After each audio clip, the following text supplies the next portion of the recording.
Hai semuanya teman-teman, balik lagi di chapter gardening cupu bareng aku Rina Rizkia. Nah, kita sekarang lagi di greenhouse Tanduria. Jadi teman-teman bisa lihat nih di sekitar sini kita dalam keadaan hujan-hujan rintik-rintik lagi syahdunya banget. Mumpung hujan rintik lagi syahdu, gimana kalau kita bahas bareng tanaman bareng Tanduria? Banyak banget yang bilang kalau misal tanam tomat itu susah banget. Padahal teman-teman, nanam tomat itu nggak sesusah itu. Sangat mudah untuk nanam tomat dari rumah sampai bisa panen. Cuma di Tanduria sendiri banyak banget yang curhat sama Bang Cupu, masuk ke DM, chat ke marketplace, semuanya pada curhat. Kak, tanamanku cabenya Kak, tanamanku tomatnya keriting, tomatnya nggak bisa panen, busuk dan kawan-kawan. Aduh, kayaknya perlu kita kasih solusi nggak sih? Nah teman-teman, selamat datang kembali dalam series Gardener Cupu bareng aku Rina Rizkia. Sekarang kita bakal bahas tentang tips dan trik cara tanam tomat sampai panen.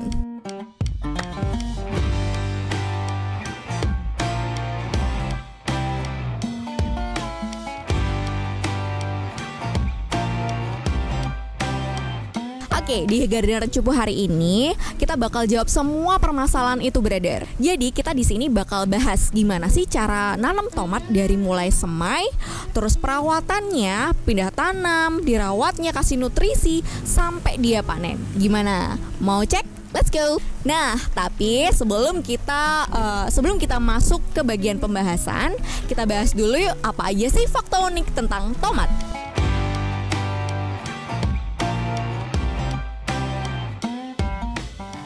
Tomat itu sebenarnya teman-teman punya krisis identitas, alias doi itu sering dibilang buah iya, dibilang sayur juga iya. Nah, yang benar tomat itu sayur apa buah? Ayo coba chat di kolom komentar ya, menurut kalian itu apa? Menurut ilmu botani, tomat sendiri masuk dalam kategori buah. Mengapa demikian? Karena tomat itu teman-teman, dia itu berasal dari bunga yang nantinya akan menghasilkan biji. Jadi hitungannya masuknya buah ya. Nah, tapi teman-teman, karena si tomat itu sering banget dihidangkan bersama dengan sayur-sayuran, akhirnya orang-orang di Indonesia terutama sering banget menganggap bahwa tomat itu adalah sayur.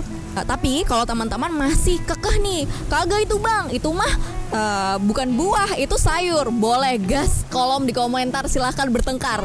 Gak apa-apa ya Bang Cupu. Lanjut. Fakta yang kedua, ini nih cukup unik nih. Jadi tomat itu sendiri masuk nih bareng satu keluarga sama terong-terongan, cabe-cabean, umbi-umbian. Kenapa demikian? Jadi tomat ini teman-teman, dia itu masuk dalam genus keluarga Solanaceae. Di dalam kategori tersebut ada beberapa tanaman yang masuk yang bareng nih. Tomat, ya terong, ya cabe, umbi, cilembu, itu tuh mereka tuh satu lini teman-teman, satu geng.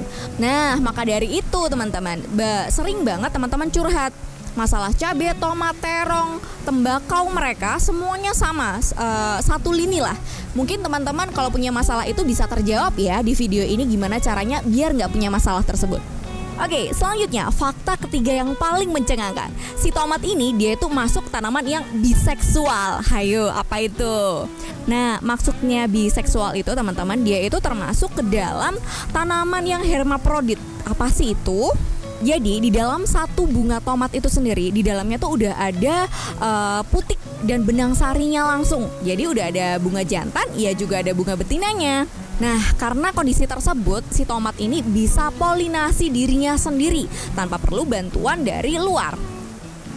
Tetapi teman-teman patut dipahami bahwasanya terkadang ada problem nih, sehingga ketika si tomat ini mau melakukan proses polinasi tidak berhasil. Jadi kadang-kadang tetap aja butuh bantuan dari serangga atau kupu-kupu, lebah dan lain-lain. Kira-kira seperti itu. Oke, karena tadi perkenalannya udah selesai, sekarang gas waktunya kita tanam tomatnya.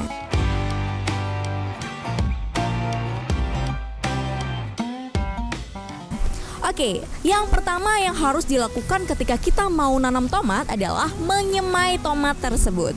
Nah, teman-teman bisa dapetin benih itu sendiri, bisa dari ketika kita beli di pasar tomatnya. Oh, ini kok tomatnya bagus, aku ambil ya, dagingnya dimasak, terus sisa bijinya disimpan. Mau ditanam, apakah bisa? Bisa. Atau teman-teman juga bisa nih pakai benih dari Tanduria.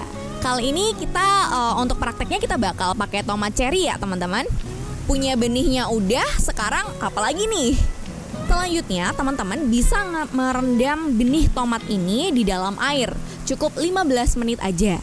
Nah, perlu dipahami teman-teman. Teman-teman kalau misal pakai benih tomat yang dari hasil bikin sendiri, teman-teman bisa ketika dalam perendaman itu kita bisa pakai yang tenggelam aja. Kenapa demikian? Karena germinasinya alias kemampuan sproutnya dia lebih tinggi yang untuk benih-benih yang pilihan yang bagian bawah yang ada di dasar-dasarnya. Yang biasanya di atas, yang mengambang-ambang itu biasanya kopong isinya. Si benih-benihnya tadi yang tidur kayak putri tidur yang dorman jadi pecah lebih cepat alias sprout lebih cepat dan berkecambah lebih cepat. Oke, setelah pilih benih yang tenggelam tadi, kemudian kita siapkan media tanamnya. Nah, setelah tadi kita memilih benih untuk disemai, maka selanjutnya yang perlu kita lakukan adalah menanam dalam media semai. Untuk melakukan penyemaian, teman-teman bisa pilih beberapa opsi. Yang pertama, pakai tray. Yang kedua, teman-teman bisa pakai media semai rock wool, atau teman-teman juga bisa langsung pakai media tanam siap pakai yang biasanya isinya tanah dan juga kompos. Nah, kenapa Tanduria lebih suka nanam pakai rock wool nyemainya? Karena rock wool sendiri punya kemampuan daya serap air yang lebih baik. Jadi ketika kita sekali siram di awal, kita nggak perlu yang harus setiap hari semprot. Jadi buat teman-teman tim males, apalagi yang cupu-cupu, boleh gas cat di sini. Selanjutnya kita bisa nih buat kotak-kotak dulu isi rock woolnya. Jadi rock wool yang ini kita potong kotak-kotak, kemudian dilubangi di bagian tengahnya. Setiap satu kotak rock woolnya dimasukkan satu benih aja ya. Nah, tapi sebelum ditaruh benihnya, teman-teman bisa basahi terlebih dahulu pakai air. Kalau sudah menyemai, selanjutnya jangan lupa ya, disimpan di tempat yang teduh. Nah, setelah semai 3-4 hari, tomat-tomat ini bakal sprout alias pecah kecambah. Setelahnya teman-teman wajib diingat kita harus ngasih sinar matahari. Kenapa demikian? Karena ketika benih tadi udah sprout tapi nggak dikenai sinar matahari, doi bakal kutilang, kurus tinggi langsing atau bisa disebut sebagai etiolasi. Ada yang bisa bantu jelasin etiolasi itu apa? Oke, tadi penyemaian udah sampai pecah kecambah. Sekarang waktunya apa? Pindah tanam. Biasanya setelah 5 hari, bibit tomat tadi udah siap untuk dipindah tanamkan. Bibit tomat yang udah siap dipindah tanamkan biasanya punya ciri-ciri nih guys. Dia udah punya 3-4 daun yang sudah berkembang sempurna. Contohnya kayak gini. Nah, untuk pindah tanamnya, teman-teman boleh nih langsung gas pindah ke raised bed kayak di Tanduria atau juga pakai polybag. Mau wadah apapun bebas, yang penting polybagnya nggak terlalu kecil. Untuk komposisi media tanamnya sendiri, teman-teman boleh banget pakai tanah di rumah dicampur sama kompos. Atau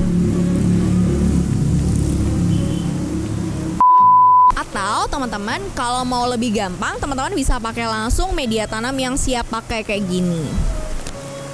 Nah, tips lagi nih teman-teman, hati-hati saat pindah tanam. Ketika pindah tanam, jangan sampai melukai akar. Oh iya, lupa nih kasih satu tips lagi. Kalau misal pindah tanam, tanaman itu akan berusaha untuk beradaptasi dengan tempat yang baru. Maka teman-teman bisa kasih booster ya. Booster ini biasanya kita kasih dalam bentuk asam amino. Kenapa pakai ini? Ya biar si tanamannya itu lebih gampang beradaptasi dan gak stres. Oh ya, lupa nih, penting nih teman-teman, tricho powder. Nah, ini teman-teman wajib sebelum tanam di media tanamnya wajib dikasih tricho powder. Tricho powder ini apa? Trichoderma. Dia itu buat anti jamur. Nanti aku akan jelasin lebih lanjut ya kenapa kita harus pakai ini. Oke, step selanjutnya adalah perawatan. Gimana nih cara rawat tomat biar nggak keriting dan bermasalah kayak punya teman-teman di rumah?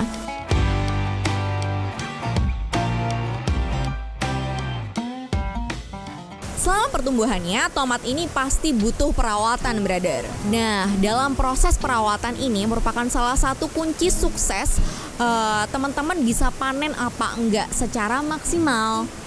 Tips yang pertama nih teman-teman, pada saat umur 7 hari setelah pindah tanam, teman-teman jangan lupa langsung kasih dia pupuk khusus fase vegetatif. Kalau di sini aku pakainya ada si Nutrisi BE ini sama Turbo Laser. Gunanya apa sih biasanya? Kalau turbo laser ini kan dia membantu untuk pertumbuhan daun, tunasnya dan kawan-kawan. Kalau si turbo ini bantu buat memunculkan tunas dan daun barunya. Untuk penggunaannya sendiri aku cukup pakai 1:10 produk per seminggu, bisa 1 kali atau 2 kali. Bang, terus pakainya kayak gimana bang? Boleh dicampur atau dipisah-pisah selang-seling gitu? Nah ini banyak yang tanya. Keduanya teman-teman boleh campur atau boleh dipakai selang-seling. Kalau biasanya Bang Cupu sih lebih suka kayak ini hari ini terus lusa pakai yang ini. Itu kalau Bang Cupu ya. Karena aku tim males, tim cupu, jadi aku sukanya langsung nyampur keduanya biar nggak belibet. Yang kedua, tadi kan udah dibahas nih. Tomat sendiri dia itu masuk dalam jenis keluarga Solanaceae. Nah, tim di keluarga ini teman-teman rawan banget yang namanya kena serangan kutu, virus, bakteri, jamur, dan busuk buah biasanya. Penanganannya sendiri teman-teman pastinya harus untuk penanganannya teman-teman pastinya harus disiapkan lebih awal. Kenapa demikian? Jadi ketika kita udah tanam nggak kaget nih tiba-tiba loh kok tanaman aku ada lalat buahnya atau kok daunnya keriting dan kawan-kawan. Nah itu tuh penting banget. Oke, gimana caranya biar nggak kena masalah-masalah itu? Kita bahas satu-satu. Yang pertama adalah penggunaan tricho powder.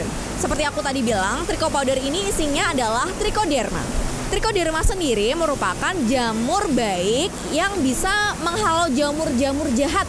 Sehingga nantinya dengan penggunaan tricho powder, tanaman teman-teman, akarnya, dan tanamannya, tomatnya nggak bakal gampang terserang jamur. Salim kok teman-teman, mohon maaf ya, ini kayak ada hujan badai, jadi kalau misal suaranya terganggu atau ada cipratan-cipratan efek air, ini bukan efek asli hujan guys. Oke, lanjut.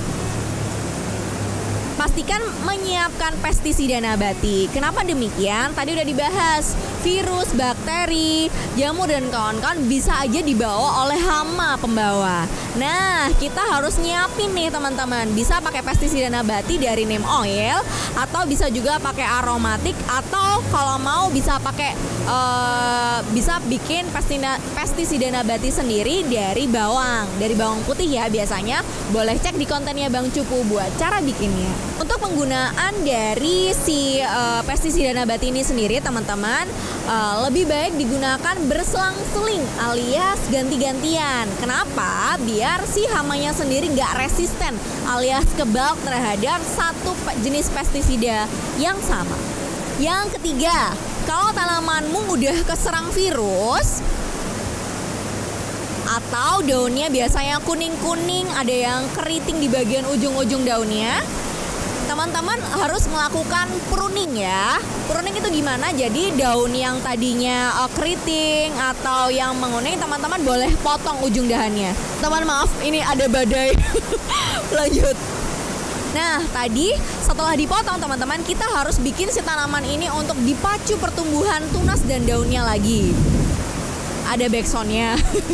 Nah, kita pakai pupuk yang punya ZPT di dalamnya. Teman-teman boleh bisa pakai satu ramuan toge yang di blender ala Bang Cupu, atau yang kedua adalah pakai turbo laser ini. Jadi turbo laser ini teman-teman bisa pakai 1 minggu 2 kali buat membantu pertumbuhan tunas dan daun barunya.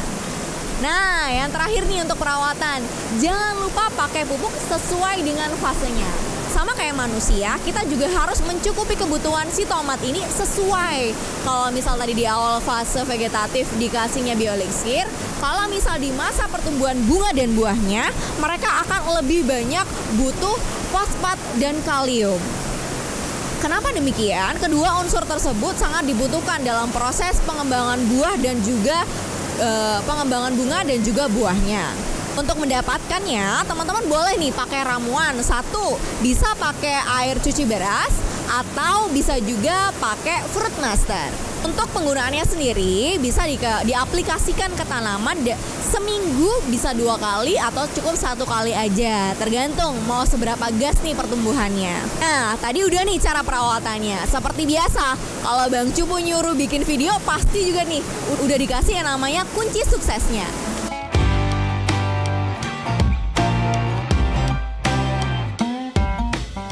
Oke, kunci suksesnya ada 2. Yang pertama, la haula wala quwata illa billah, Dor. Oke Kak. Melakukan pruning rutin. Nah, seperti tadi yang dibilangin nih, seperti tadi yang udah dibahas tadi nih, pruning itu sendiri dia tidak hanya dibutuhkan ketika tanaman itu terserang penyakit seperti tadi, tetapi pruning ini sendiri dapat dilakukan kepada tanaman agar kita bisa mengoptimalkan bagaimana perkembangannya. Dengan melakukan pruning tomat, kita bisa bantu tanaman itu lebih fokus diarahkan ke mana pertumbuhannya. Untuk bagian-bagian mana sih yang bisa dipruning? Yang pertama, nah teman-teman bisa lihat nih, yang bakal dipuding adalah bagian tunas air alias tunas yang tumbuh di ketiak batangnya. Kayak gini nih ya. Nah, atau yang kedua adalah kita bisa juga potong nih daun bagian bawah yang seperti ini. Dan juga batang-batang yang tidak tumbuh dan juga batang-batang yang tidak tumbuh produktif. Oke, kalau kamu ngerasa ada terlalu banyak tunas air dan pengen ngekontrol pertumbuhannya, boleh nih dipotong-potong. Tapi ingat, jangan terlalu barbar, ntar dipotong semuanya gimana tumbuhnya bang?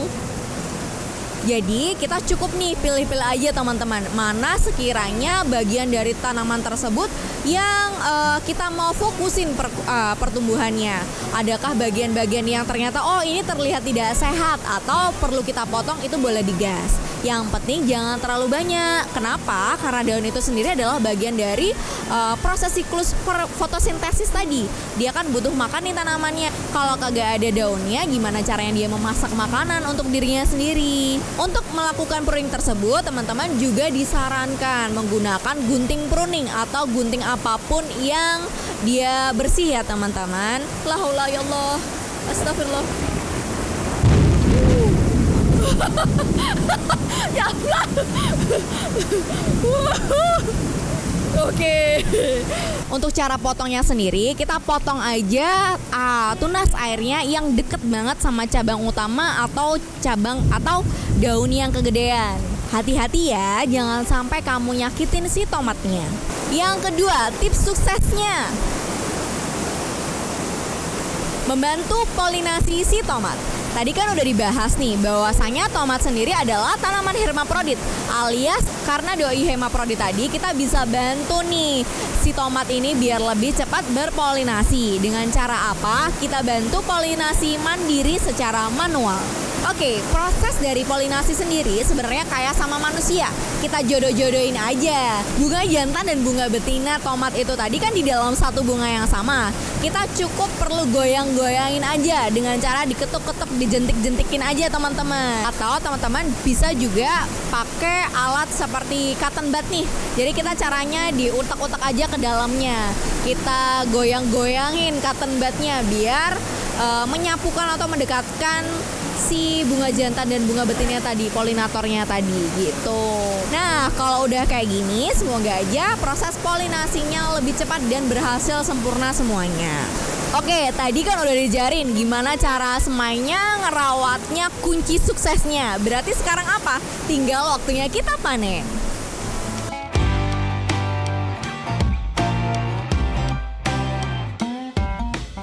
Untuk panen sendiri butuh waktu 60 sampai 85 hari. It means berarti kita butuh 3 sampai 4 bulan sampai siap memanen tomat yang kita tanam sendiri.